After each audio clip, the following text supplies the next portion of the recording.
I thought it would be fitting for Memorial Day to read something that I came across today. I have been cleaning my closet this week and finding a lot of memories that are really special to me that I haven't looked at for a while. And it's amazing how much just a little drawer can hold. So I found this and I thought that this would be fitting for Memorial Day in honor of my father, Walker Wright Brown. My father was in World War II. He was a captain of a little small, I think they call it frigate. It was a little pilot boat that would sail miles and miles and miles ahead of aircraft carriers, destroyers, just to kind of check the waters out, make sure everything was okay, and then report back. It was not a ship that he ever expressed was in danger of getting hit by anything or anyone. They had a lot of fun on the boat. My dad was pretty conservative, much more conservative than me. Not conservative in politics, but conservative in behavior, just like always sort of making the right choices. But he was young when he was this captain, and he did allow his men to get beer and have a good old time on the boat. He shared that with me. And I believe they also procured a monkey from the South Pacific, and the monkey lived on the boat for a little while. I hope the monkey fared okay.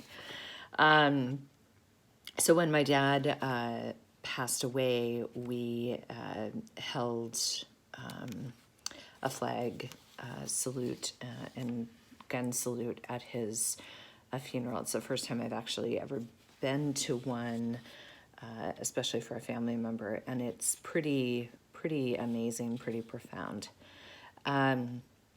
So I came across this, and this was a memorial that I wrote for my dad at his memorial service, which was on November 9th, 2008.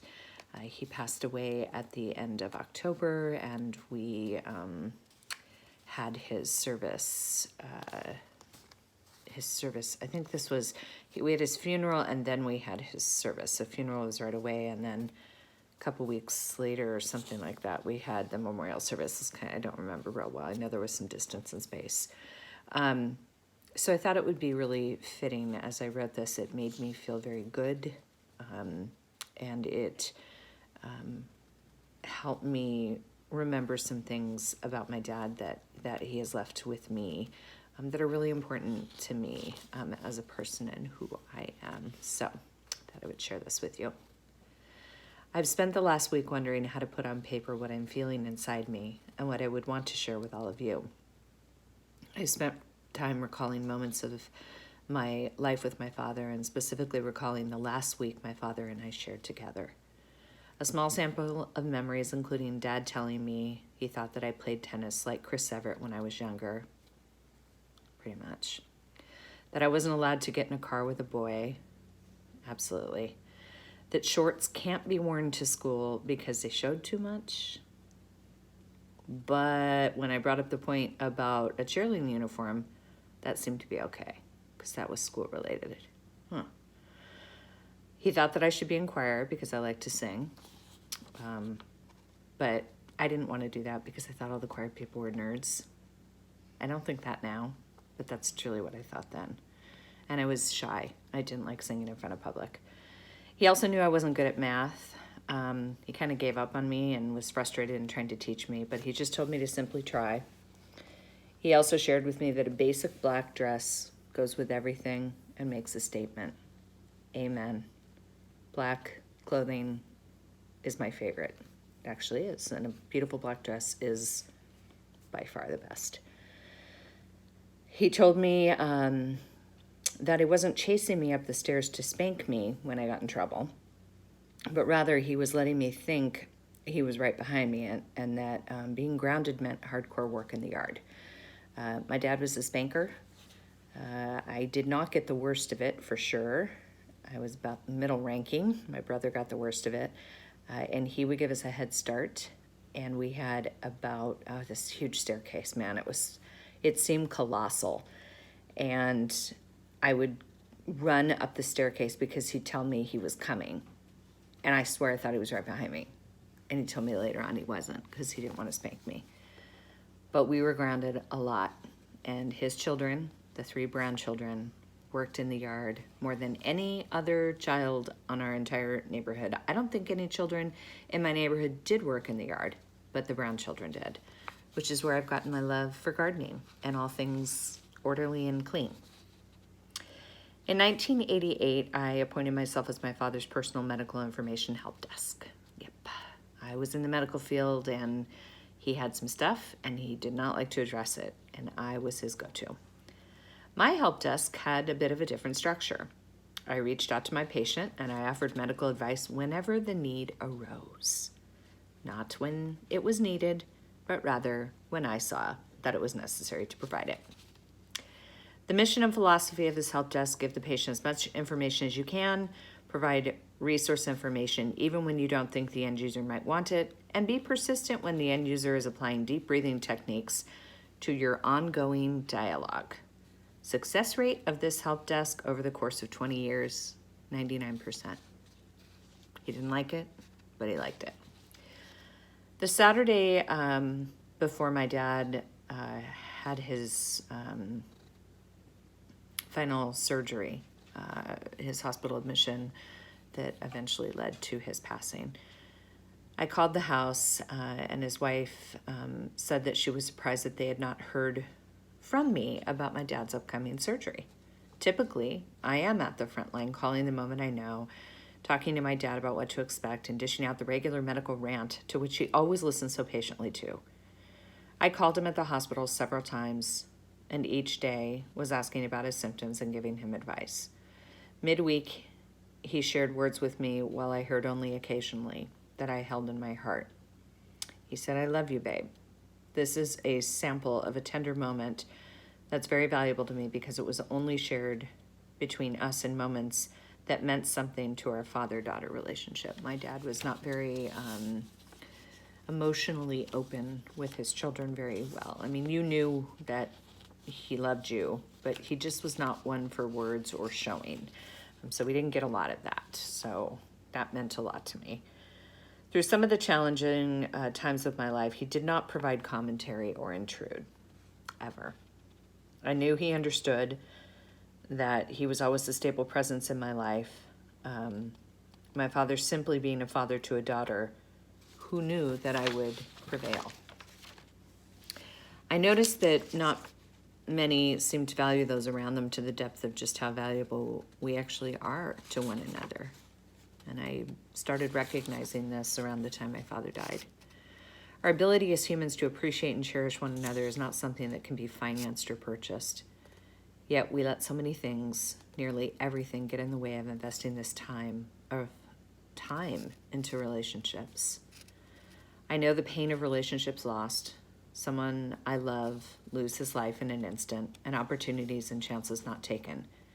How is it we'll face the fear of taking on enormous mortgages or making risky business decisions, but we become nervous and avoid the vulnerability that is necessary to truly grow close to another, or even simply to hold a hand and look a dear friend in the eye and say, "You are loved and you are cherished."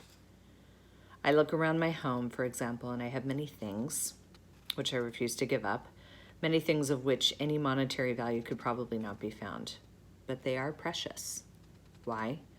Because they hold memories of relationships and people that I care about. I remember those in my life who are precious to me, and I cherish them, even at moments when I do not myself feel cherished, and to show unconditional love regardless of its return or not. If there is someone who is dear to you, use your words to tell them before the opportunity is past, and what you're left with is regret. Don't allow yourself to delay the returning of an email or a phone call. Give of one of the few things you have actually that has value: your time, your appreciation. Don't delay saying what needs to be said. Don't take yourself so seriously regarding items like business or house, car, or savings. Hold them in your appropriate priority place and don't let them distract you from what you have been given. That is the true treasure of your heart. Cry together, shoulder life's pain together. And if you love someone, tell them. Invest in love. Its stock value never plummets. It never crashes. It never goes into recession. Too many people put off something that brings them joy because they haven't thought of it. They don't have it on their schedule. They don't know what's coming, or they're too rigid to depart from their routine. Life has a way of accelerating as we get older. The days are shorter. The list of promises to ourselves gets longer. And one morning, we awaken.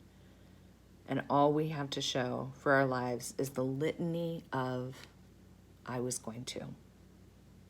I plan to. And someday, when things get settled down a bit, I'll do it. When you worry and hurry through your day, it is like an unopened gift, and you throw it away. Life isn't a race. Take it slower. Witness something majestic. Laugh until you cry. Help a stranger, and hear the music before the song is over. And always hope for one more ordinary day. As I look back on what I wrote, it's very true for today's situation. It's true for the people that we lose. It's true with the situation that we're in right now with the virus. It's true for people that we love. There are definitely people that I love that are not giving me 100%, that don't give me 100%, but I hang in there and I love them regardless.